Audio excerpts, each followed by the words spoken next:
সকাল থেকেই আকাশের মুখ ভার, তার উপর বৃষ্টিটা ঠিক মধ্যবিত্তের ইএমআই এর মতো, একটু থামছে আবার শুরু হচ্ছে। এই মেঘলার দিনে লোকাল ট্রেনের নিজস্ব একটা দর্শন আছে। কিছু কাজ ছিল তাই বেরোতেই হলো, কিন্তু বৃষ্টির ছাট গায়ে লাগতেই মনটা কেমন যেন খিচুড়ি আর ইলিশ ভাজার চেনা রসায়নের জন্য ব্যাকুল হয়ে উঠল।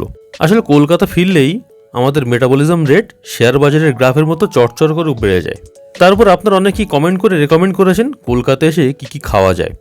কেউ বলেছেন বিরিয়ানি, চপ, কাটলেট, মিষ্টি, চাউমিন, পোস্ত বড়া, এগ রোল, আরও কত। ব্যাঙ্গালোরে এসব টুকটাক পাই না তা নয়, কিন্তু পছন্দের এই খাবারগুলো নিজের শহরে এসে খাওয়ার আনন্দই আলাদা। যদিও আজ আমার বাজারে যাওয়ার সময়টা পেরিয়ে গেছে। ওদিকে গিন্নি ফোনে শোনালো পরম বাণী। শ্বশুরমশাই সকাল সকাল বাজারে গিয়ে মুরগির মাংস নিয়ে চলে এসছেন। বাঙালি শ্বশুর জামাইয়ের মনের খিদে ওনাদের রাডারে আগে ধরা পড়ে। আমি আবার বাড়ি ফিরতে ফিরতে আলগা একটা আবদার জুড়ে দিল, যদি একটু বাসন্তী পোলাও হতো। হুট করে বলা, তাই মনে মনে ভেবেছিলাম হওয়ার সম্ভাবনা কম, কিন্তু বাড়ি ফিরে দেখি রান্নাঘরে অলরেডি এলাহি প্রস্তুতি। মা হাত দিয়ে নিখুঁত মাপে চালের সাথে হলুদ, ঘি, গরম মশলা মাখছেন। মায়েদের হাতের আন্দাজটাই এক একটা নিখুঁত অ্যালগরিদম।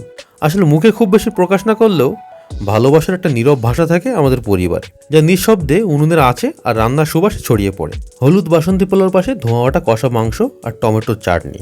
টেবিলে যখন এই কম্বিনেশন নামলো, তখন 16 কলা পূর্ণ করতে পাড়ার মধ্যে থেকে গোটা এক রসগোল্লা আমিও যোগ করে দিলাম।